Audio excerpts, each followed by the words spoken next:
Hello दोस्तों, नमस्कार। कैसे हो आप सभी। हमारे यूट्यूब क्लासेज में आप सभी का स्वागत है। तो दोस्तों, आज हम भारतीय संविधान में जिसमें हम मौलिक अधिकार, मूल कर्तव्य एवं नीति निर्देशक तत्वों से संबंधित मोस्ट इम्पोर्टेंट क्वेश्चन है वो करने वाले हैं।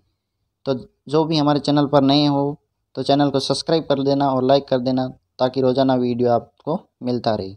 तो चलिए करते हैं क्लास की शुरुआत। पहला प्रश्न हमारा है कि संविधान के किस अनुच्छेद में मूल कर्तव्यों का उल्लेख मिलता है। तो अनुच्छेद 51 के में मूल कर्तव्यों का उल्लेख मिलता है। और भाग 4 में मूल कर्तव्यों का भाग 4 के में मूल कर्तव्यों का उल्लेख मिलता है। मूल संविधान में मूल कर्तव्यों का उल्लेख नहीं था। इसको बाद में 42वां संविधान संशोधन 1976 द्वारा जोड़ा गया था, जो रूस देश से लिया गया था। समिति थी वो सरदार सिंह स्वर्ण सिंह समिति की सिफारिश पर 42 संविधान संशोधन 1976 में जोड़ा गया था। तो यही प्रश्न है कि मूल कर्तव्यों को किस संविधान संशोधन द्वारा जोड़ा गया था। तो 42वां संविधान संशोधन 1976 में हुआ था, जिसमें 10 मूल कर्तव्यों को जोड़ा गया था। और वर्तमान संविधान में मूल कर्तव्यों की संख्या कितनी है। तो ये हो जाएगी 11 मूल कर्तव्य वो 86वें संविधान संशोधन में जोड़ा गया था।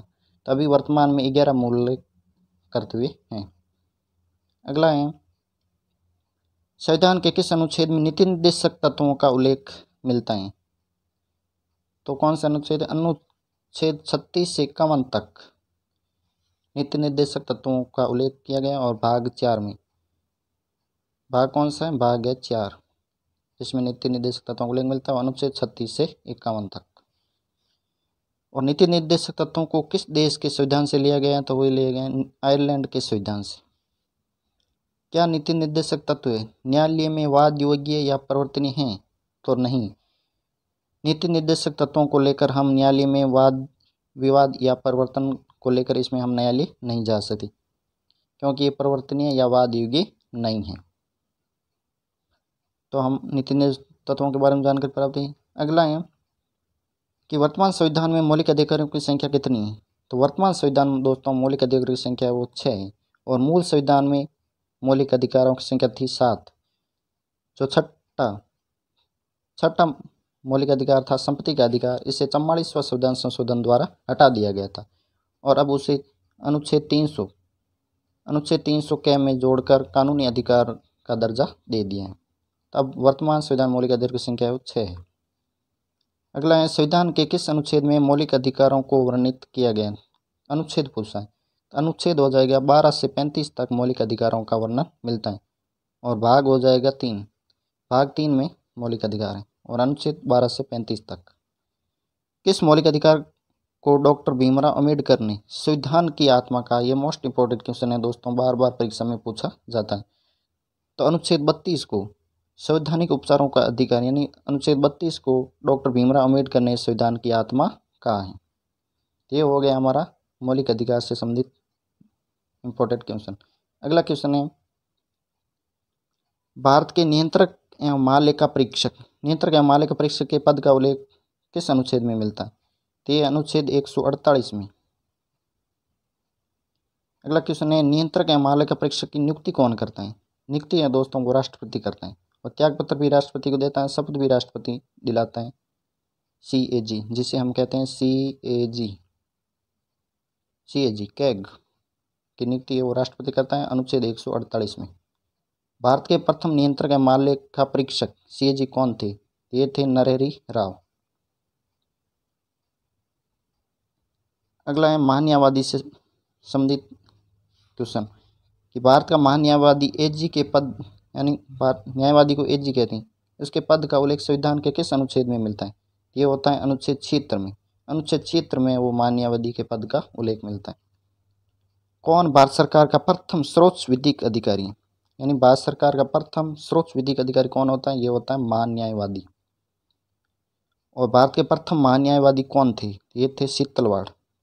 ये बार बार प्रश्न है वो पूछा जाता है किसी भी परीक्षा में। तो प्रथम महान्यायवादी शीतलवाड़ जो भारत का अधिकारी होता है। और अनुच्छेद इनसे संबंधित है। 76 में इसके पद का उल्लेख।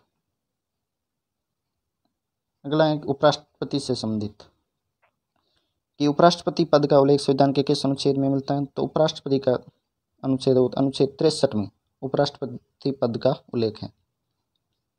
उपराष्ट्रपति है वो राज्यसभा का पदेन सभापति होता है। ये ध्यान रखा, राज्यसभा का पदेन सभापति कौन होता है, ये होता है उपराष्ट्रपति। तो किस अनुच्छेद में उल्लेखित है, ये अनुच्छेद 64 में उल्लेखित है। जो राज्यसभा का पदेन सभापति होता है उपराष्ट्रपति, ये किस अनुच्छेद में उल्लेखित है, अनुच्छेद 64 में। भारत के प्रथम उपराष्ट्रपति कौन थे, प्रथम, ये थे डॉक्टर सर्वपल्ली राधाकृष्णन। नेक्स्ट है राष्ट्रपति से संबंधित कि राष्ट्रपति पद का उल्लेख किस अनुच्छेद में मिलता है। तो यह अनुच्छेद 52 में राष्ट्रपति पद का उल्लेख मिलता है। राष्ट्रपति को अध्यादेश जारी करने की शक्ति, अध्यादेश जारी करने की शक्ति संविधान के किस अनुच्छेद में दी गई। तो यह अनुच्छेद 123 में राष्ट्रपति वो अध्यादेश जारी कर सकता है। ये भी इंपॉर्टेंट क्वेश्चन है, परीक्षा में पूछा जाता है। और राज्यपाल है वो अनुच्छेद 213 से संबंधित है, जो अध्यादेश जारी कर सकता है। और राष्ट्रपति 123 में। राष्ट्रपति को शपथ कौन दिलाते हैं। राष्ट्रपति को शपथ दोस्तों भारत का मुख्य न्यायाधीश दिलाते हैं। और अनुच्छेद हो जाएगा 60। अनुच्छेद 60 के तहत वो राष्ट्रपति को शपथ दिलाता है भारत का मुख्य न्यायाधीश। ये हो जाएगा राष्ट्रपति। अगला है राष्ट्रीय विकास परिषद की स्थापना कब हुई थी, यानी NDC, राष्ट्रीय विकास परिषद की स्थापना कब हुई। स्थापना हुई थी दोस्तों 6 अगस्त 1952 को। राष्ट्रीय विकास परिषद की स्थापना किस समिति की सिफारिश पर हुई थी, यानी समिति पूछा है तो ये हो जाएगी नियोगी समिति की सिफारिश पर है वो NDC की स्थापना हुई थी। योजना आयोग का अध्यक्ष कौन होता है, योजना आयोग का ये होता है प्रधानमंत्री। जो भारत का प्रधानमंत्री होता है ये योजना आयोग का अध्यक्ष होता है। नेक्स्ट है सूचना का अधिकार अधिनियम कौन सा था, 2005 का। ये कब लागू हुआ था, ये हुआ था दोस्तों 12 अक्टूबर 2005 को सूचना का अधिकार वो लागू हो गया था। अगला है केंद्रीय सतर्कता आयोग। केंद्रीय सतर्कता आयोग की स्थापना कब हुई थी, ये हुई थी 11 फरवरी 1964 को। और केंद्रीय सतर्कता आयोग की स्थापना किस समिति की सिफारिश पर, यानी समिति पूछा है तो समिति हो जाएगी के संथानम समिति की सिफारिश पर। ये दोस्तों समितियां बहुत पूछी जाती हैं हर परीक्षा में कि किस समिति की सिफारिश पर हुई थी, तो के संथानम समिति पर। कब हुई थी, 11 फरवरी 1964 को। नेक्स्ट है कि नीति आयोग कैसा निकाय है, यानी नीति आयोग जिसकी स्थापना 1 जनवरी 2015 को स्थापना हुई थी नीति आयोग की, वो कैसा निकाय है। ये है दोस्तों गैर संवैधानिक निकाय जिसका अध्यक्ष होता है प्रधानमंत्री। नीति आयोग के उपाध्यक्ष की नियुक्ति कौन करता है, जो उपाध्यक्ष होता है उनकी नियुक्ति करता है प्रधानमंत्री। और प्रधानमंत्री की इसका अध्यक्ष होता है और उपाध्यक्ष की नियुक्ति वो प्रधानमंत्री करता है। नीति आयोग के CEO की नियुक्ति कौन करता है, CEO की नियुक्ति दोस्तों वो भी प्रधानमंत्री करता है। और प्रथम उपाध्यक्ष कौन थे, वो थे अरविंद पनगड़िया। और वर्तमान में नीति आयोग के अध्यक्ष कौन है, प्रधानमंत्री, यानी 2023 में प्रधानमंत्री कौन है, तो ये श्रीमान नरेंद्र मोदी इसके अध्यक्ष हैं।